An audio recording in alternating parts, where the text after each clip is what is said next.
Ken was just your run-of-the-mill, average guy, until I walked out of the book. Now he can't escape history, or me. Welcome to Holy Moly History, where the past jumps off the page. Because the past never really leaves. It just repeats itself. Ah, the holidays. Snow, gifts, carolers. But let's not kid ourselves. This isn't that kind of story. You've heard of Santa, right? Jolly old man with a sack full of toys for the good kids. But what about the naughty ones? That's where Krampus comes in. Oh, he's not delivering coal. Nope. He's dragging brats into the forest in a wriggling sack, chains rattling as he goes.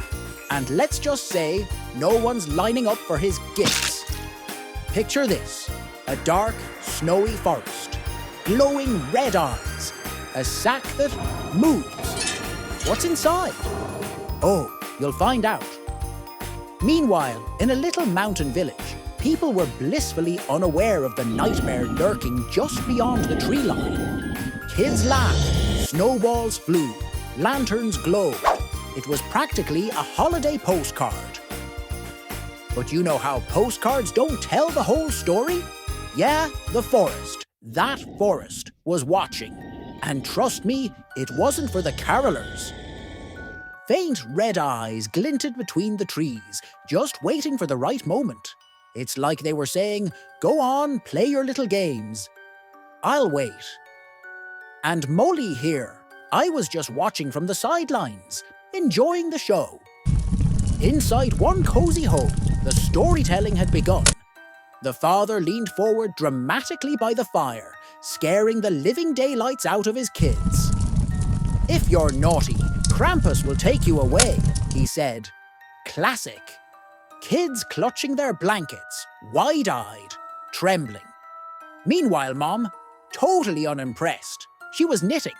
The kids? Oh, they were buying it. Hook, line, and sinker. Through the frosted window, the forest loomed.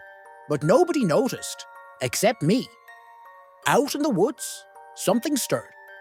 The snow cracked, chains rattled, and slowly, from a frozen pit, he rose.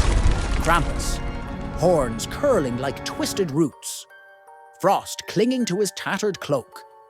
His glowing red eyes swept across the forest, and you could almost hear him think, time to clock in. With every step, his claws left deep marks in the snow. The chains clinked softly, but the sound carried a warning, a promise. And then we meet Lucas. 10 years old, messy hair, defiant grin. The poster child for I don't listen to warnings. He leaned out his bedroom window, smirking into the night. He didn't even flinch when claw marks frosted across the glass.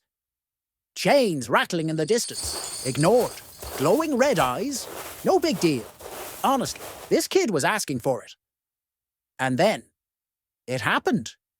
Chains rattled louder. Shadows stretched across the walls. The door creaked open. And there he was, Krampus. Horns scraping the frame. Cloak billowing. Glowing red eyes locked on Lucas.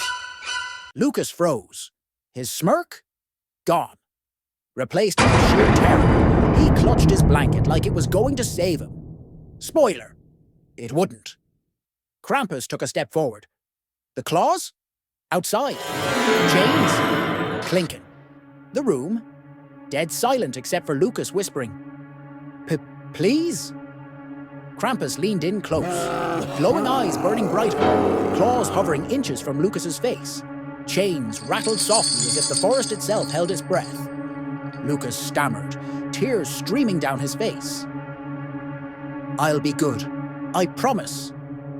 And for a moment, just a moment, it looked like Krampus might actually take him. But then, Krampus paused. His eyes flickered, and he stepped back. Lucas sat there, trembling, his wide eyes locked on the towering figure. Krampus? He didn't say a word. He didn't need to. Krampus turned, his cloak swirling behind him, and disappeared into the snowy forest.